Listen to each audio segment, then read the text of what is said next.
क्या कोई हाईवे पानी में बन सकता है? कहाँ बन रही है पानी वाले जहाजों के लिए सुरंग? क्या है ट्रांस यूरोपियन ट्रांसपोर्ट नेटवर्क जो बदल देगा यूरोप की तस्वीर? दुबई के बाद अब कौन सा देश बना रहा है आर्टिफिशियल आइलैंड? जानेंगे दोस्तों आज के इस वीडियो में यूरोप के ऐसे ही मेगा प्रोजेक्ट्स के बारे में। तो चलिए शुरू करते हैं video. Number 1, trans European transport network. लोगों के आने जाने के लिए भारत जैसे बड़े देश में दोस्तों तरह तरह के ट्रांसपोर्ट नेटवर्क अवेलेबल है, जैसे रोड नेटवर्क्स, रेलवे नेटवर्क्स और एयर नेटवर्क, जिनके जरिए न सिर्फ शहर के अंदर ही यात्रा की जा सकती है बल्कि एक शहर से दूसरे शहर और एक राज्य से दूसरे राज्य तक भी यात्रा की जा सकती है। भारत जैसे बड़े देश में, यानी जिसका क्षेत्रफल काफी ज्यादा है, ऐसे देश में ट्रांसपोर्ट के लिए तरह तरह के नेटवर्क्स का एक जाल जैसा बिछा हुआ है ताकि लोगों की जर्नी आसान हो सके। लेकिन क्या आप अंदाजा लगा सकते हैं कि आखिर किसी ऐसे देश में लोगों के आने जाने के लिए किस तरह से व्यवस्था की जाती होगी?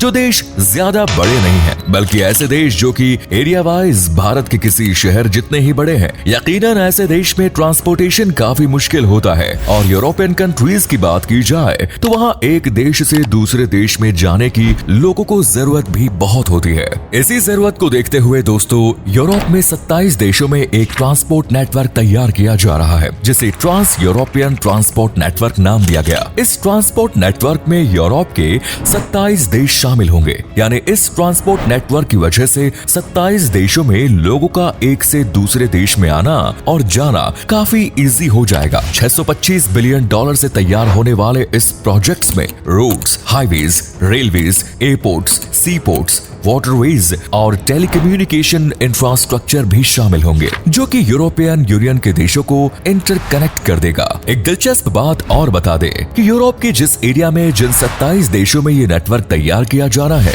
उस एरिया को शेंगेन क्षेत्र यानी शेंगेन एरिया कहा जाता है। और इस एरिया की खास बात यह है कि यहाँ के ज्यादातर देशों के बीच ट्रैवलिंग के लिए बोट्स पर कोई रोक टोक नहीं होती है, क्योंकि इन देशों के बीच सिंगल वीजा पॉलिसी के जरिए ट्रांसपोर्टेशन और ट्रैवलिंग कंट्रोल की जाती है। अब जैसा कि हमने बताया कि इसमें ट्रांसपोर्टेशन के लिए सभी कुछ शामिल होगा, इसीलिए ट्रांस यूरोपियन ट्रांसपोर्ट नेटवर्क एक लॉन्ग टर्म प्रोजेक्ट है। लेकिन इस नेटवर्क के तैयार होने के बाद यूरोपियन यूनियन में ट्रांसपोर्टेशन काफी आसान हो जाएगा। अब जैसा कि इस प्रोजेक्ट में रोड से लेकर सी पोर्ट्स तक शामिल है, इसीलिए इस प्रोजेक्ट को कई फेजेस में पूरा किया जाएगा। इसके पूरा होने की बात करें तो इसके 2050 तक पूरा होने की पूरी उम्मीद है। Number 2, Istanbul canal, $100 to $15 billion. दोस्तों तुर्की की राजधानी इस्तांबुल में तैयार होने वाले इस्तांबुल कैनल यूरोप के मेगा प्रोजेक्ट्स में से एक है, क्योंकि इस कैनल को ब्लैक सी और मरमारा सी के बीच बनाया जाएगा, जिससे ये यूरोप और एशिया को डायरेक्ट कनेक्ट करेगा। इस कैनाल के तैयार होने के बाद बॉस्फोरस स्ट्राइट से ऑयल टैंकर ट्रैफिक कम हो जाएगा, क्योंकि शिप्स को गुजरने के लिए एक नया रास्ता मिल जाएगा। आपको बता दें कि बॉस्फोरस से गुजरने के दौरान ज्यादा ट्रैफिक की वजह से कई बार शिप्स को 14 घंटे तक वेट करना पड़ता है। हालांकि ये कैनाल इस्तांबुल में बनेगी, लेकिन तुर्की को इससे कोई फायदा नहीं मिलेगा। आप सोच रहे होंगे ऐसा क्यों? दरअसल इसकी वजह है 1936 में तुर्की द्वारा साइन की गई एक इंटरनेशनल ट्रीटी, जिसके तहत तुर्की इसका फायदा नहीं उठा सकेगा। आपको बता दें कि इस नहर की लंबाई करीब 45 किलोमीटर है, वहीं इसकी लागत करीब $15 बिलियन आएगी। इस नहर का निर्माण 2021 में शुरू किया गया था और उम्मीद की जा रही है कि 2028 तक ये तैयार हो जाएगी। Number 3, energy islands of Denmark. दुनिया भर में दोस्तों एनर्जी ही एक ऐसी चीज है जिसकी हर देश को जरूरत है, लेकिन पर्यावरण से जुड़ी बढ़ती समस्याओं को देखते हुए अब बहुत से देश ग्रीन एनर्जी की तरफ भी रुख कर रहे हैं। इसीलिए दोस्तों डेनमार्क में भी एनर्जी से जुड़े एक मेगा प्रोजेक्ट पर काम किया जा रहा है। क्या है ये प्रोजेक्ट? चलिए जानते हैं। इस प्रोजेक्ट के तहत दोस्तों डेनमार्क में एक आर्टिफिशियल आइलैंड बनाया जाएगा। इसके अलावा इस प्रोजेक्ट की चर्चा इसलिए भी हो रही है क्योंकि डेनमार्क की हिस्ट्री में ये प्रोजेक्ट अब तक का सबसे बड़ा प्रोजेक्ट होगा, जिसकी लागत करीब $34 बिलियन आंकी गई है। इसके अलावा इस प्रोजेक्ट की खास बात ये भी है कि इस प्रोजेक्ट के पूरा होने के बाद इस एनर्जी आइलैंड्स का यूज नीदरलैंड, जर्मनी और बेल्जियम द्वारा किया जाएगा। इससे यूरोपीय संघ में करीब 3 मिलियन से ज्यादा घरों की बिजली की जरूरत पूरी होगी। आपको बता दें कि एनर्जी आइलैंड्स उत्तरी सागर में डेनमार्क से 80 किलोमीटर दूर होगा। इस एनर्जी आइलैंड्स पर ऑफशोर विंड फार्म्स के जरिए एनर्जी हासिल की जाएगी। इसका साइज करीब 1,20,000 स्क्वायर मीटर होगा। आपको बता दें कि साल 2020 में डेनमार्क की संसद ने 2 एनर्जी आइलैंड्स के निर्माण के लिए मंजूरी दी थी, जिनमें से एक उत्तरी सागर में और दूसरा बाल्टिक सागर में स्थित है। पहले आइलैंड के लिए लक्ष्य है कि 2030 यानी इस साल तक इसे तैयार कर लिया जाएगा।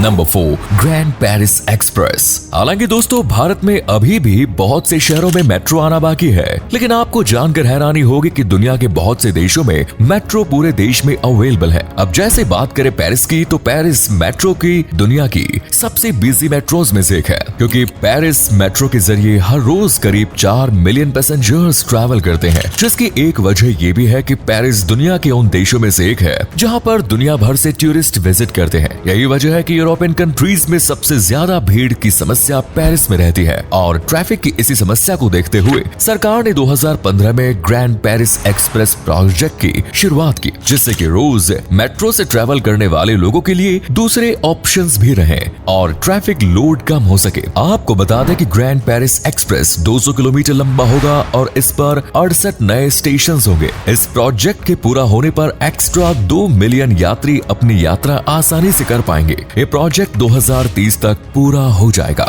नंबर 5, स्टैट शिप सुरंग। आपने आज तक बहुत सी सुरंगों के बारे में सुना होगा, लेकिन आज हम जिस सुरंग के बारे में बताने जा रहे हैं, ये दुनिया में बनी अब तक की सभी सुरंग से अलग है। ऐसा इसलिए क्योंकि ये दुनिया की पहली सुरंग होगी जो कि पानी के अंदर पूरे आकार में बनेगी, यानी इसमें लंबाई, गहराई और ऊंचाई सभी कुछ पूरी तरह से पानी के अंदर तैयार होगा और इस सुरंग से पानी के जहाज गुजरेंगे। ये सुरंग नॉर्वे में नॉर्वेनियन कोस्टल एडमिनिस्ट्रेशन द्वारा बनाई जाएगी, जिसे स्टैट शिप टनल नाम दिया गया है। इस सुरंग की लागत $272 मिलियन है। इसकी लंबाई 1.8 किलोमीटर, ऊंचाई 36 मीटर और चौड़ाई 50 मीटर होगी। इस सुरंग के तैयार होने के बाद इससे होकर करीब 120 शिप्स हर रोज गुजर सकेंगे। आपको बता दें कि यह सुरंग इतनी चौड़ी और ऊंची होगी कि इससे फुल साइज के ऑयल टैंकर्स और क्रूज शिप्स भी गुजर सकेंगे। 2021 में इस प्रोजेक्ट को मंजूरी मिलने के बाद इस सुरंग को 2023 में बनाना शुरू कर दिया गया और 2026 तक ये सुरंग बनकर तैयार हो जाएगी। अब दोस्तों, ये भी जान लीजिए कि आखिर इसे बनाने की जरूरत क्यों पड़ी।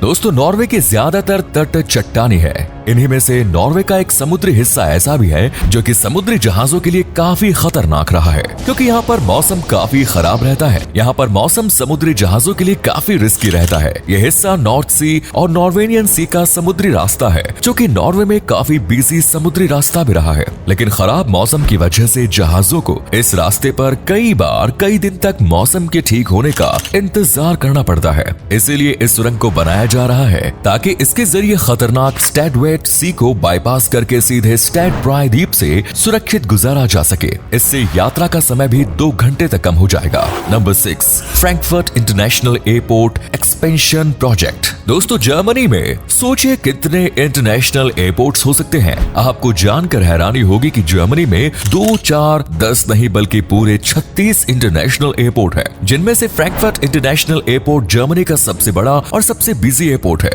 जहां से हर साल करीब 70 मिलियन यात्री यात्रा करते हैं। इसके अलावा ये एयरपोर्ट यूरोप का सबसे बिजी कार्गो हब भी है। यही वजह है कि इस एयरपोर्ट का कई बार एक्सपेंशन किया गया है। जैसे साल 2005 में इस एयरपोर्ट के सबसे पुराने टर्मिनल की लंबाई को 800 मीटर तक बढ़ाए जाने के बारे में सोचा गया और 2012 में इसके तैयार होने पर इसकी क्षमता 6 मिलियन पैसेंजर्स तक बढ़ गई। इसी तरह 2011 में एक दूसरे प्लान के तहत 2.8 किलोमीटर लंबे नए रनवे का निर्माण किया गया, जिससे एक साथ कई विमान लैंड करने लगे। यही नहीं, यात्रियों की बढ़ती संख्या को देखते हुए ही दोस्तों साल 2015 में एयरपोर्ट के विस्तार के लिए एक नए टर्मिनल का निर्माण भी शुरू हुआ, जिसकी लागत $5.7 बिलियन है। इस टर्मिनल के 2026 तक चालू होने की उम्मीद है, जिसके जिसके बाद इस इंटरनेशनल एयरपोर्ट की पैसेंजर कैपेसिटी और भी बढ़ जाएगी। Number 7, European route E39। क्या आपने किसी ऐसी सुरंग के बारे में सुना है जो पानी के अंदर हो, जिसमें से गाड़ियां गुजरे और ऊपर से पानी के जहाज गुजरे? नहीं ना, लेकिन आपको बता दें कि ऐसा अब मुमकिन होने वाला है। नॉर्वे में तैयार होने वाली ये सुरंग दोस्तों दुनिया का पहला तैरता हुआ हाईवे होगी, जिसकी लागत करीब 47 बिलियन डॉलर होगी। इसे नॉर्वे के पब्लिक रोड्स एडमिनिस्ट्रेशन द्वारा बनाया जाएगा। ये टनल पानी के अंदर करीब 200 फीट नीचे बनेगी। इस टनल को नॉर्वे के 2 शहरों क्रिस्टियानैंड और ट्रॉनहेम के बीच बनाया जाएगा और इस टनल हाईवे के बनने से इन दोनों शहरों के बीच का करीब 21 घंटे का सफर 10 से 11 घंटे में ही पूरा हो जाएगा। आपको बता दें कि इस टनल को बनाने के लिए 2 कंक्रीट की ट्यूब्स का इस्तेमाल किया जाएगा, जिनके बीच में हाईवे होगा। अब आप सोच रहे होंगे कि समंदर में तो हमेशा पानी की लहरें आती रहेंगी, फिर ये ट्यूब्स पानी के अंदर स्टेबल कैसे रह पाएंगे? दरअसल इन टनल को बैलेंस करने के लिए समंदर में केबल्स का इस्तेमाल किया जाएगा, जो कि समंदर तल से या पॉन्टून से जुड़ी होंगी। हालांकि नॉर्वे का ज्यादातर समुद्री हिस्सा शिप्स की वजह से बिजी रहता है, लेकिन इस टनल के बनने से जहाजों के मोमेंट पर कोई असर नहीं पड़ेगा। अब दोस्तों इस टनल के ख्याल से आपको सेफ्टी का भी ख्याल आया होगा कि अगर कहीं से टनल लीक हो गई या किसी भी तरह से टूट गई तो टनल में तो पानी भर जाएगा। ऐसे में लोग जान कैसे बचाएंगे? सेफ्टी के लिहाज से ही दोस्तों टनल में एस्केप रूट्स भी रखे हैं, ताकि किसी भी तरह की इमरजेंसी में सतह तक पहुंचा जा सके। इसके अलावा दोस्तों टनल को सिक्योरिटी के लिहाज से हर तरह से टेस्ट भी किया जाएगा। हालांकि इस टनल का निर्माण शुरू हो चुका है, लेकिन इसे तैयार होने में अभी लंबा वक्त लगेगा, जिसके बाद साल 2050 तक इस टनल को आम लोगों के लिए खोल दिया जाएगा। तो दोस्तों ये थे यूरोप के मेगा प्रोजेक्ट्स। आपको कौन सा प्रोजेक्ट बेहतर लगा कमेंट्स में बताएं और चैनल को सब्सक्राइब करें।